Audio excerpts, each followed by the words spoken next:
कोई अगर अपनी खूबसूरती पर नाज़ करता है तो मुझे पता है इससे तुम्हें बिल्कुल भी ऐतराज़ नहीं है।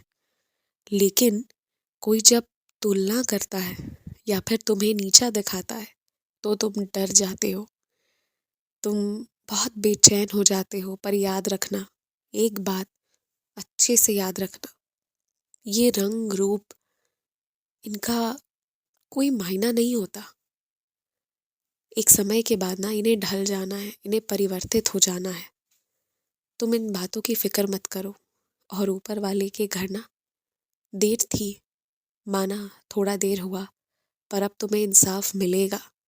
जो तुम्हारी रंग काया पर हाथ से विनोद करते थे, हंसते थे ना तुम्हारे सामने, तुम्हारे पीछे, उन्हें जीवन भर के लिए सबक मिल जाएगा। तुम बस थोड़ा सा और सब्र करो। मैं तुम्हें निश्चित ये हमेशा कहता आया हूँ, सुंदर से रहो, अच्छे से तैयार करके रहो, श्रृंगार करके रहो। मगर वो इसलिए नहीं कि अपने रंग रूप से तुम्हें किसी को खुश करना है या किसी के आगे अपनी तारीफें सुननी है, नहीं।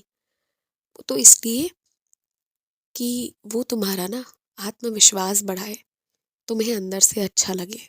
एक बात बताओ, जब रात को सोने जाते हो, अगर वो बिस्तर बिखरा हुआ होता है तो कैसा लगता है? मन करता है क्या सोने का? नहीं ना। जब समेट देते हो तो तुम्हें अच्छा लगता है। तुम साफ चादर पर सो रहे हो या बिखरे हुए चादर पर, इसे कौन देखने आ रहा है? कोई नहीं देखने आ रहा है। पर अगर साफ से सोते हो तो किसी और का नहीं पता, पर तुम्हें बहुत अच्छा लगता है। तो उसी तरह ना, कुछ चीज़ें किसी को दिखाने के लिए, किसी को प्रसन्न करने के लिए नहीं, अपने लिए की जाती है।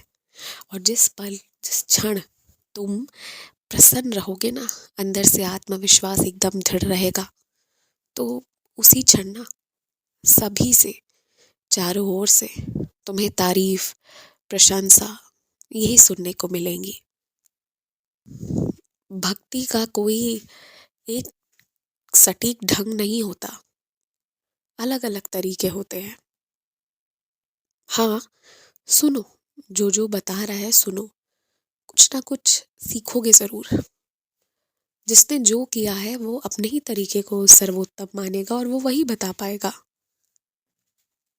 अगर लाना है तो कुछ नए गुण अपने अंदर लेकर आओ, उसमें कोई दिक्कत नहीं है।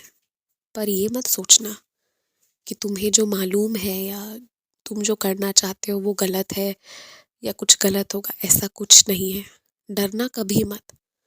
तुम्हारे घर पर किसी का रिश्ता दोबारा लगने जा रहा है, जिसकी शादी टूट गई थी ना, जिससे तुम सब टूट गए थे, थोड़े से परेशान से हो गए थे। वो रिश्ता किसी और के साथ, सही व्यक्ति के साथ पुनः स्थापित होने जा रहा है इतने समय बाद। तुम केवल ऊपर वाले पर विश्वास रखो। किसी की कुछ बुराई होती है तो तुम जो दुआ करते हो ना कि सब ठीक हो जाए, ये सब मैं देख रहा हूँ, बराबर देख रहा हूँ। जो काम तुम तन्हाई में करते हो ना, वो कोई नहीं देखता, मगर मैं देखता हूँ। और मैं यही चाहता हूँ कि कभी भी तुम्हारे मन में किसी के लिए बुरा ना रहे। जैसा आज तुम्हारा मन साफ है, आगे भी वही रहे। बस खुश रहो, जो भी हो, जैसे भी हो, मगर खुश रहो बस। और बात बाकी सब हो जाएगा। एक बात एकदम अच्छे से तुम समझ लेना, तुम्हें जो चीज़ें जिससे वापस चाहिए ना, मुंह खोलकर मत मांगने जाना, नहीं तो रिश्ते में खटास आ जाएगी। एक जेवर ही गया है ना तुम्हारा, शौक से लिया हुआ जेवर, मिल जाएगा तुम्हें वापस। सही समय पर वो वापस मिल जाएगा, मैं वादा करता हूँ। अगर तुमने उस तोहफे को रिश्ते से ऊपर नहीं रखा था तब, तो अब उसकी चिंता क्यों करते हो? वो तुम्हें ना किसी खास व्यक्ति ने नहीं दिया था, वो मेरी मर्जी से तुम्हें मिला था और मेरी मर्जी से गया है। किसी की इच्छा नहीं हो सकती कि तुम्हें कुछ दे जब तक मेरी इच्छा ना हो जाए।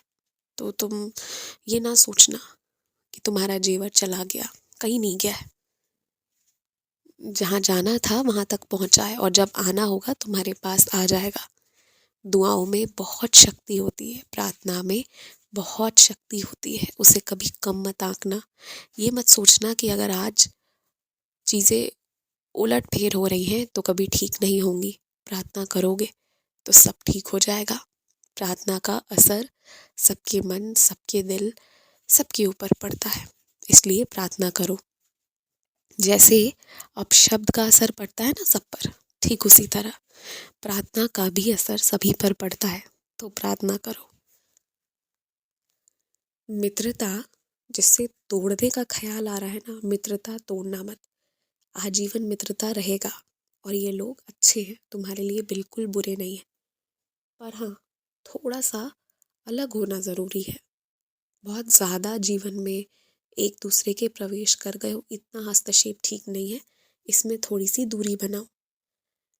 ऊपर वाला तुम्हारे और तुम्हारे पूरे परिवार की हिफाजत में लगा हुआ है।